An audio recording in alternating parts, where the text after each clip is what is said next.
जय हिंद दोस्तों, स्वागत है आपका अपने इस यूट्यूब चैनल पर। आज मैं लेकर आया हूं 16 अक्टूबर को आर्मी के होने वाले एग्ज़ाम के अंदर आपके लिए जीके और साइंस के मोस्ट इम्पोर्टेंट ऐसे क्वेश्चन जो एग्ज़ाम के अंदर पूछे जा सकते हैं।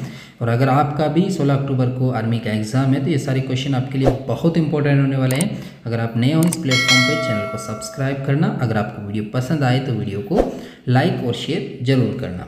ठीक है, चलिए शुरू करते हैं। अपना पहला क्वेश्चन है कि which country was host the FIFA football world cup 2022, यानी फीफा फुटबॉल विश्व कप 2022 का आयोजन कौन सा देश करेगा। ठीक है, तो देखो फीफा एक संस्था है जो फुटबॉल को ऑर्गेनाइज करती है। ठीक है, और फीफा का जो वर्ल्ड कप है वो हर 4 साल में एक बार होता है। ठीक है, और 2022 का जो फीफा वर्ल्ड कप होगा वो कहाँ पर होगा। 4 ऑप्शन आपके सामने, यूएई, सऊदी अरेबिया, कतर या फिर रूस। ठीक है, तो 2022 का जो फीफा वर्ल्ड कप है वो होगा कतर की राजधानी दोहा के अंदर। ऑप्शन नंबर सी अपना करेक्ट आंसर होगा। ठीक है, इससे पिछले वाला जो 2018 का जो वर्ल्ड कप था फीफा का वो रशिया के अंदर हुआ था। ठीक है, रूस की राजधानी मॉस्को के अंदर। ठीक है, आपके लिए इंपॉर्टेंट तो नहीं है लेकिन बता देता हूँ मैं कि 2026 का जो फीफा वर्ल्ड कप है वो अमेरिका यानी यूएसए, मैक्सिको और कनाडा, ठीक है, इन तीनों देशों के अंदर संयुक्त रूप से आयोजित होगा।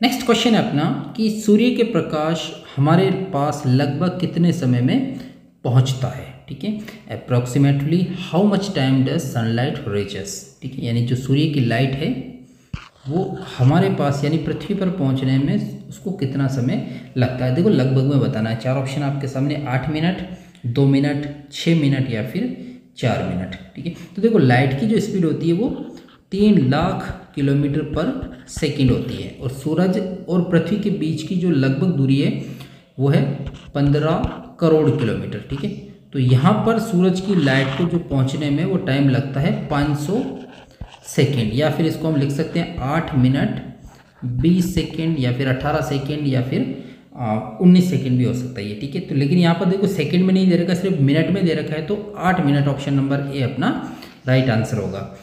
ठीक है, इसमें एक सवाल और पूछते हैं कि चंद्रमा के प्रकाश को धरती पर पहुंचने में कितना समय लगता है। ठीक है, तो देखो चंद्रमा का वैसे खुद का प्रकाश नहीं होता लेकिन जो सूरज की लाइट चंद्रमा पे पड़ती है और उसके बाद वे पृथ्वी पर पहुंचती है तो उसको 1.28 सेकेंड लगता है। ठीक है, क्योंकि चंद्रमा से पृथ्वी की दूरी 3,82,200 किलोमीटर है।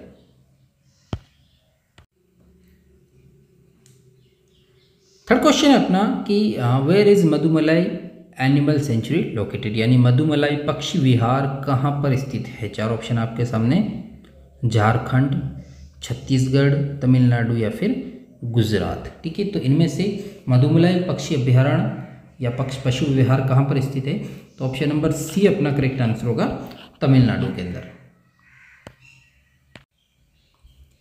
अगला क्वेश्चन है अपना कि नाभिकीय रिएक्टर में भारी जल D2O का प्रयोग किस रूप में किया जाता है। How is heavy water D2O used in a nuclear reactor. ठीक है, तो देखो D2O क्या होता है, इसकी फुल फॉर्म होती है ड्यूटेरियम ऑक्साइड, जिसको भारी जल कहा जाता है। ठीक है, अब यहाँ पर इस D2O का प्रयोग न्यूक्लियर रिएक्टर के अंदर या फिर नाभिकीय रिएक्टर में किस रूप में होता है। 4 ऑप्शन आपके सामने, मंदक, शीतलक, परिरक्षक या फिर नियंत्रक। ठीक है, तो न्यूक्लियर रिएक्टर के अंदर भारी जल का प्रयोग मंदक के रूप में होता है। ऑप्शन नंबर ए अपना राइट आंसर होगा। ठीक है, भारी जल के अलावा यहाँ पर ग्रेफाइट, ठीक है, ग्रेफाइट का उपयोग भी न्यूक्लियर रिएक्टर के अंदर मंदक के रूप में होता है, जबकि न्यूक्लियर रिएक्टर के अंदर ईंधन के रूप में या तो यूरेनियम या फिर प्लूटोनियम। ठीक है, यूरेनियम 235 और प्लूटोनियम 239 का प्रयोग किया जाता है ईंधन के रूप में। ठीक है, और जब कंट्रोलर की बात करते हैं नियंत्रक के रूप में, ठीक है, तो कैडमियम या फिर बोरोन की जो छड़ होती है उसका प्रयोग यहाँ पर नियंत्रक के रूप में कंट्रोलर छड़ के रूप में किया जाता है। नेक्स्ट क्वेश्चन है अपना कि which is the longest river of India, यानी भारत की सबसे लंबी नदी कौन सी है। 4 ऑप्शन दे रखे आपके सामने, कावेरी, गंगा, ब्रह्मपुत्र या फिर गोदावरी। ठीक है, तो इनमें से भारत की जो सबसे लंबी नदी है वो है गंगा नदी। ऑप्शन नंबर बी अपना राइट आंसर होगा, जिसकी लंबाई लगभग 2500 किलोमीटर है। ठीक है, गंगा नदी का उद्गम स्थल गंगोत्री ग्लेशियर से होता है। ठीक है, और ये बंगाल की खाड़ी में जाकर गिरती है।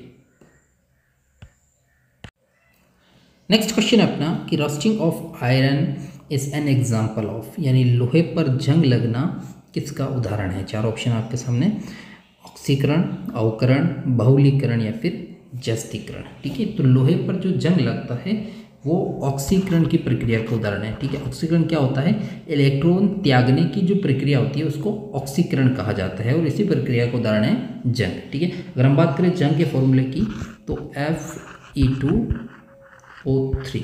ठीक है, ये जंग का फॉर्मूला है, इसको लैटिन भाषा के अंदर फेरस ऑक्साइड कहा जाता है। ठीक है, एक चीज़ और ध्यान रखना कि जब लोहे पर जंग लगती है तो उसका वजन जो हमेशा बढ़ता है। ठीक है, और जंग लगने का कारण क्या है, जंग लगने के लिए 3 घटक होना जरूरी है। एक तो लोहा होना चाहिए, ठीक है, दूसरा ऑक्सीजन,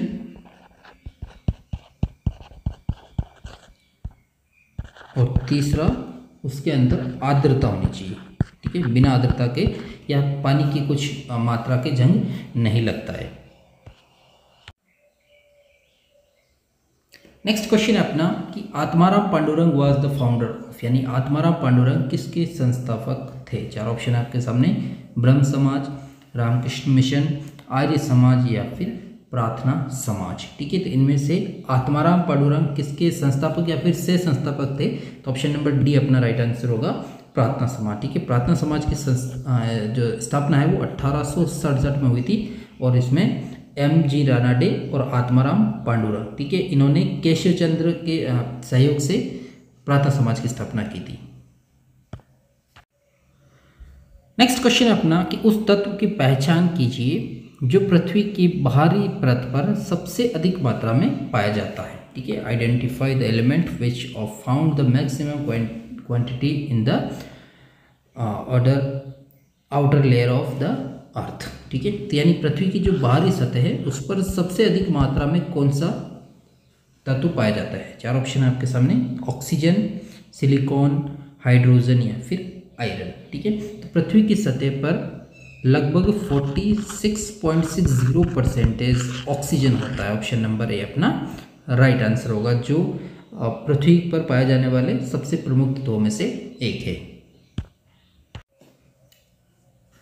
अगला क्वेश्चन है अपना कि Dhanraj Pillay was associated with which sports, यानी धनराज पिल्ले किस खेल से जुड़े हुए थे। चार ऑप्शन है, कबड्डी, हॉकी, क्रिकेट या फिर फुटबॉल। ठीक है, तो इनमें से किस स्पोर्ट्स से धनराज पिल्ले का संबंध है, तो ऑप्शन नंबर बी अपना करेक्ट आंसर होगा, हॉकी से। ठीक है, ये एक इंडियन हॉकी प्लेयर है जिन्होंने संन्यास ले लिया है हॉकी से, और इसके अलावा हॉकी से संबंधित एक और प्रसिद्ध नाम आता है मेजर ध्यानचंद का। ठीक है, तो उनका संबंध भी हॉकी से था।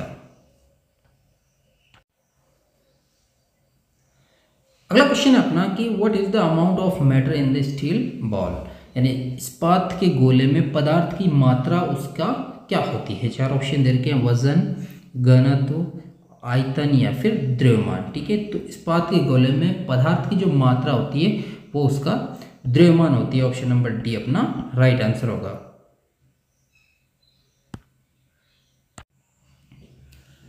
नेक्स्ट क्वेश्चन अपना कि on which date navy day is celebrated, यानी नौसेना दिवस किस दिन मनाया जाता है। चार ऑप्शन आपके सामने, 4 दिसंबर, 1 जनवरी, 15 जनवरी या फिर 8 अप्रैल। ठीक है, तो इनमें से नौसेना दिवस या फिर भारतीय नौसेना दिवस को हर साल की स्थिति को मनाया जाता है, तो ऑप्शन नंबर ए अपना करेक्ट आंसर होगा, 4 दिसंबर को। और क्यों मनाया जाता है, क्योंकि 4 दिसंबर 1971 में जब भारत और पाकिस्तान का युद्ध चल रहा था, उस टाइम पाकिस्तान की एक पनडुब्बी थी PNS गाजी। ठीक है, तो उस गाजी पनडुब्बी, ठीक है, PNS मतलब पाकिस्तान नेवल शिप, उस पनडुब्बी को भारत की जो INS करंज, ठीक है, INS करंज ने उस पनडुब्बी को समंदर के अंदर विशाखापट्टनम के पास उसको समंदर के अंदर डुबाया था। उसी की खुशी में या उसी की याद के अंदर हर साल को 4 दिसंबर को नौसेना दिवस मनाया जाता है। और ये जो पाकिस्तान की पनडुब्बी थी,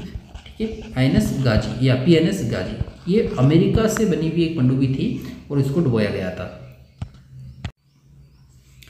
नेक्स्ट क्वेश्चन अपना कि how many years is the tenure of the vice president, यानी उपराष्ट्रपति का कार्यकाल की जो अवधि होती है वो कितने वर्ष की होती है। चार ऑप्शन आपके सामने, 4 वर्ष, 5 वर्ष, 6 वर्ष या फिर 5.5 वर्ष। ठीक है, तो सबसे पहले आपको बता दूं कि भारत के जो नए उपराष्ट्रपति है उनका नाम है जगदीप धनखड़। ठीक है, ये भारत के नए उपराष्ट्रपति, इनसे पहले वेंकैया नायडू भारत के उपराष्ट्रपति थे। ठीक है, और ये भारत के 14वें, ठीक है, 14वें उपराष्ट्रपति बने थे। और इनका जो कार्यकाल है वो 2022 से लेकर 2027 तक, यानी कुल 5 साल का होगा। तो ऑप्शन नंबर बी अपना राइट आंसर होगा कि उपराष्ट्रपति का जो कार्यकाल है वो 5 वर्ष का होता है। नेक्स्ट क्वेश्चन अपना कि Kalidas was a contemporary of which Kings, यानी कालिदास किस राजा के समकालीन थे। 4 ऑप्शन दे रखे हैं, अशोक, चंद्रगुप्त मौर्य, विक्रमादित्य या फिर हर्षवर्धन। ठीक है, तो कालिदास जो भारत के महान कवियों में से एक है। ठीक है, और जिन्होंने बहुत फेमस पुस्तक है जिनको आज भी पढ़ा जाता है, मेघदूत, अभिज्ञान शकुंतलम। ठीक है, ये सारे कुमार संभव, ऋतु संहार। ठीक है, ये सारे बहुत बड़े बड़े महाकाव्य जो कालिदास द्वारा लिखे गए हैं। इनका जो टाइम पीरियड था या टाइम पीरियड जो माना जाता है वो चंद्रगुप्त सेकंड या विक्रमादित्य। ठीक है, ऑप्शन नंबर सी अपना राइट आंसर होगा, क्योंकि चंद्रगुप्त द्वितीय को ही विक्रमादित्य कहा जाता है। तो इनका जो ये किन राजा के समकालीन थे, विक्रमादित्य के। नेक्स्ट क्वेश्चन अपना कि which of the following metals burn in nitrogen, यानी निम्नलिखित में से कौन सी धातु है जो नाइट्रोजन में जलती है। 4 ऑप्शन है आपके सामने, कैल्शियम, प्लेटिनम, सोडियम या फिर मैग्नीशियम। ठीक है, तो इनमें से कौन सी धातु है जो नाइट्रोजन गैस के संपर्क में आने पर जलती है। तो ऑप्शन नंबर डी अपना करेक्ट आंसर होगा, मैग्नीशियम। जबकि सोडियम धातु ऑक्सीजन के संपर्क में आने पर जलने लग जाती है। नेक्स्ट क्वेश्चन अपना कि एलपीजी का मुख्य घटक क्या है। 4 ऑप्शन आपके सामने, ब्यूटेन, मीथेन, पेंटेन या फिर इथेन। ठीक है, तो एलपीजी जिसकी फुल फॉर्म होती है लिक्विफाइड पेट्रोलियम गैस, और एलपीजी प्रोपेन प्लस ब्यूटेन। ठीक है, इन दोनों गैसों का मिश्रण है। तो यहाँ देखो ब्यूटेन ऑप्शन दे रखा अपने पास, तो ए ऑप्शन करेक्ट आंसर होगा ब्यूटेन। ठीक है, ब्यूटेन के अगर फॉर्मूले की बात करें तो C4H10। ठीक है, ये ब्यूटेन का फॉर्मूला होता है, जबकि C4H6 ये प्रोपेन का फॉर्मूला होता है।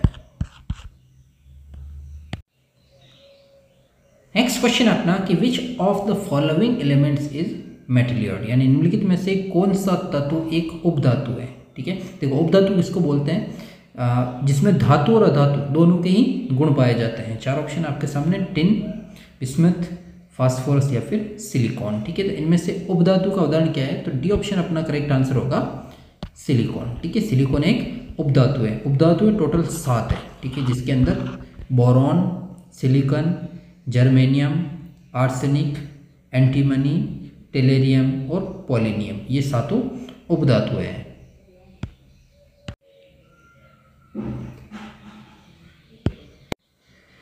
नेक्स्ट क्वेश्चन अपना कि हु रोट अकबरनामा, यानी अकबरनामा किसने लिखा था। 4 ऑप्शन दे रखे हैं, अकबर, बीरबल, अबुल फजल या फिर भगवान दास। ठीक है, तो इनमें से अकबरनामा या फिर एक और बुक है इनकी आईने अकबरी। ठीक है, इन दोनों के जो लेखक है वो अबुल फजल है। ऑप्शन नंबर सी अपना राइट आंसर होगा। अबुल फजल अकबर के 9 रत्नों में से एक थे।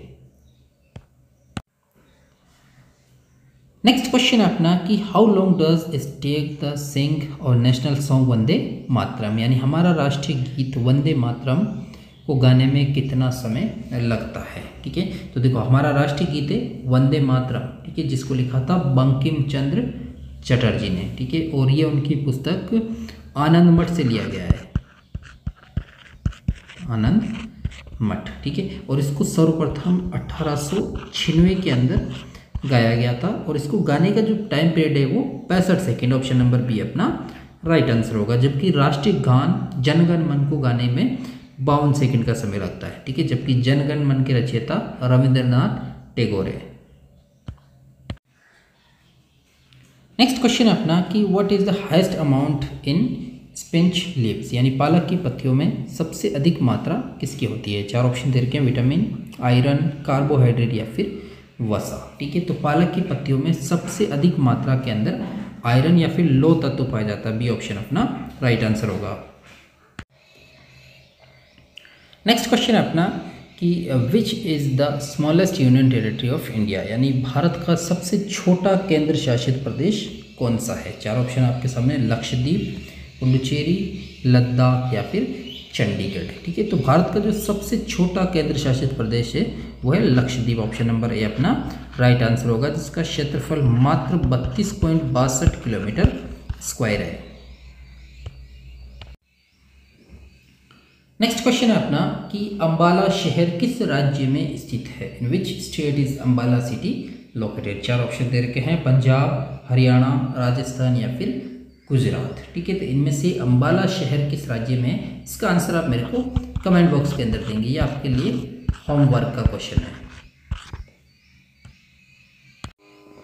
नेक्स्ट क्वेश्चन अपना what is the cerebrum related to, यानी सेरेब्रम किससे संबंधित है? 4 ऑप्शन है, यकृत, हृदय, नाड़ी या फिर मस्तिष्क। ठीक है, तो सेरेब्रम होता है प्रमस्तिष्क, यानी मस्तिष्क का जो सबसे बड़ा भाग है उसको सेरेब्रम कहा जाता है और ये मस्तिष्क से संबंधित है। डी ऑप्शन अपना राइट आंसर होगा। अगला सवाल है अपना कि small pox is caused by, यानी चेचक होने का कारण क्या है? 4 ऑप्शन दे रखे हैं, rubeola virus, variola virus, varicella virus या फिर मिक्सो वायरस। ठीक है, तो इनमें से चेचक या स्मॉल पॉक्स होने का कारण क्या है? तो बी ऑप्शन अपना करेक्ट आंसर होगा, वेरियोला वायरस। ठीक है, जैसे कोरोना बीमारी होने के लिए कौन सा वायरस जिम्मेदार है? कोविड-19 होने के लिए कोरोना वायरस जिम्मेदार है, इसी तरह चेचक होने के लिए से वेरियोला वायरस जिम्मेदार होता है। ठीक है, चेचक के टीके की खोज की अगर बात करें तो जो सबसे पहला टीका है वो चेचक का बना था और एडवर्ड जेनर ने सर्वप्रथम चेचक के टीके की खोज की थी।